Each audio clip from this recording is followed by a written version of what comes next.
The car has hijacked the focus of the city away from the people that inhabit it. We live in a time where around 50% of the space in cities is dedicated to car-centric infrastructure, from roads to parking places to bridges and tunnels. Moreover, cars contribute to the adverse effects of climate change, pollute the air we breathe, and jeopardize global health. Because of this, we need more sustainable, equitable, and accessible mobility landscapes. A new scenario in which urban infrastructure is human-centric. Yet, how will a scenario like that impact our lives? What will future cities look like? And mainly, what role will the vehicles of tomorrow have? Join us while we do a deep dive into the future of mobility. To answer these questions, we must first understand past transitions, the current context, and the requirements for the future of transportation. The evolution of mobility has been woven into the fabric of urban life, shaping the history and development of cities. As civilizations progressed, so did their means of moving. In the past century, the rapid progression of technology, fueled by the Industrial Revolution, accelerated these transitions into an unprecedented rate.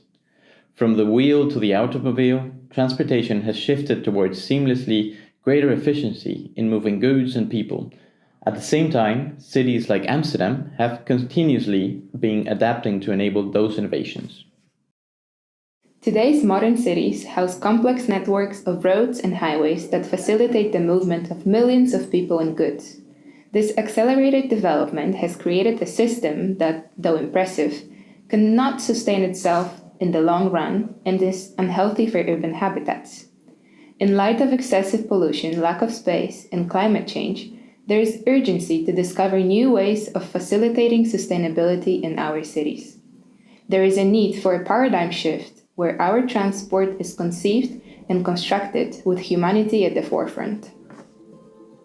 However, although we know that there is a need to change the system, we can be sure that vehicles will not completely disappear from our lives. In the end, they are a huge part of it, and without them, certain activities could not take place.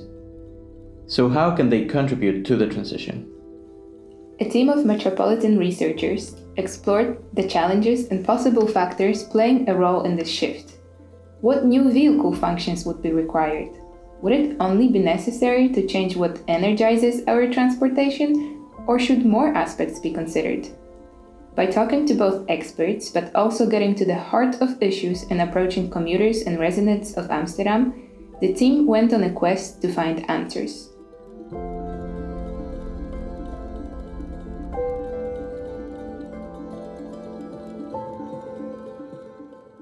They discovered that the current system lacks proper accessibility, affordability, and inclusivity. However, the story doesn't end there. By working together with experts in co-creation sessions, the team gazed into the crystal ball to better understand the demands that will be placed upon the vehicles of tomorrow.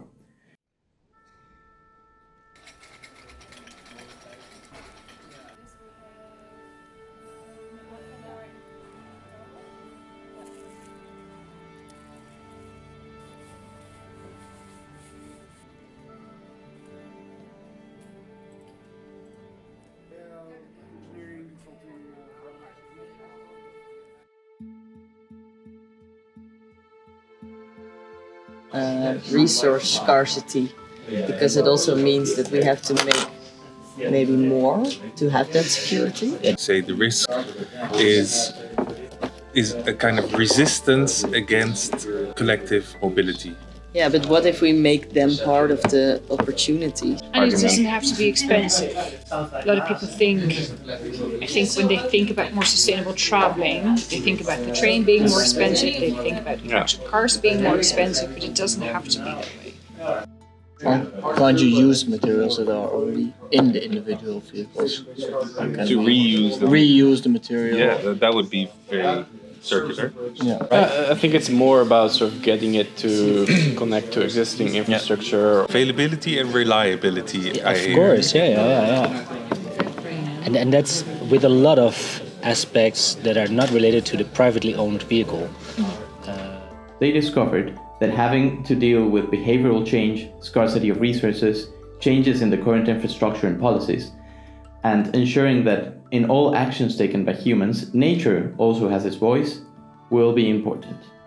We believe that in the end we want a car light city, so to move a lot of cars outside of the city because they take up a lot of space and they are unsafe for the other users of the city center. The city of the future look like if I'm in my house and just looking outside, what do I see? That there were no big and individual vehicles in the city. So a vehicle-free city, that the only way that you can transport there is with community-based or community-owned vehicles. My idea for the future of mobility is a vehicle that can solve logistics problems. Goods mobility, you need some kind of input to make goods mobility happen. So then we have to be a bit creative, and goods mobility also has the potential to be a lot heavier.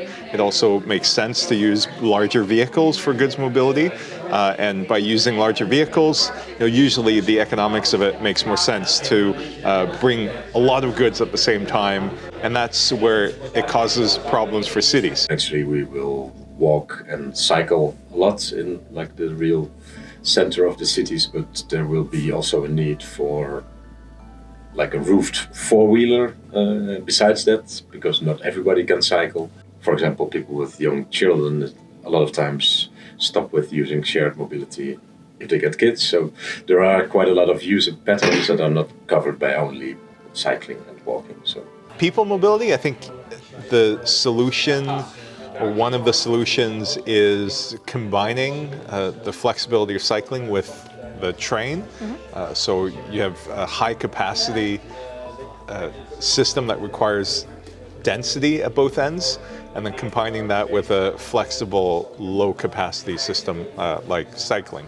Cycling is a privilege, but cycling infrastructure is not a privilege. I think cycling infrastructure is very basic. So tackling cycling also brings about infrastructure that accommodates wheels. And once we have infrastructure that accommodates wheels, then there's all sorts of mobility aids that can be put on top of that infrastructure. We need, especially in the city where space is very scarce, we need to share assets to make optimal use of the available space. Well, of course, this addresses only one of the issues of that, but imagine all the space that not only roads but also parking facilities take up now, and imagine that they could be used also for other things that people use, like to play, to relax, to sit, to walk. So there will be a lot more space for other activities than mobility alone.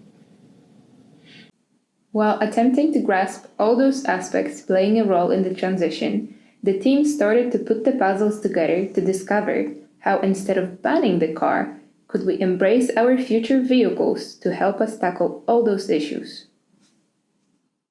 The mobility transition presents a multitude of challenges, but it also offers a wealth of opportunities to create more sustainable, equitable, and accessible cities. We need to carefully consider the challenges and develop innovative solutions to overcome them. While transitions are difficult, especially because it is hard to understand what is awaiting at the end, it is important to be creative and open to all sorts of different opportunities. So, what if we could build a future where vehicles help cities reach their goals, look after our health and well-being, and solve the challenges by empowering communities through mobility, enhancing safety, educating children, and providing care and support for the elderly or vulnerable neighbors, serving as a green battery by seamlessly storing energy and actively filtering CO2 from the atmosphere, catering for different uses, such as providing cargo transport at night and transforming into flexible workspaces or meeting rooms during the day, or assuring urban harmony by maintaining green spaces, providing habitat for wildlife, and transforming into mobile restaurants for animals. The mobility transition is a complex and multifaceted challenge, but it is also an opportunity for transformative change. By embracing the transition through widespread collaboration, we can create a better future. A future where our streets are no longer isolated passageways for vehicles, but arteries that pulsate with life, connecting people to places, communities to cultures, and individuals to their shared aspirations.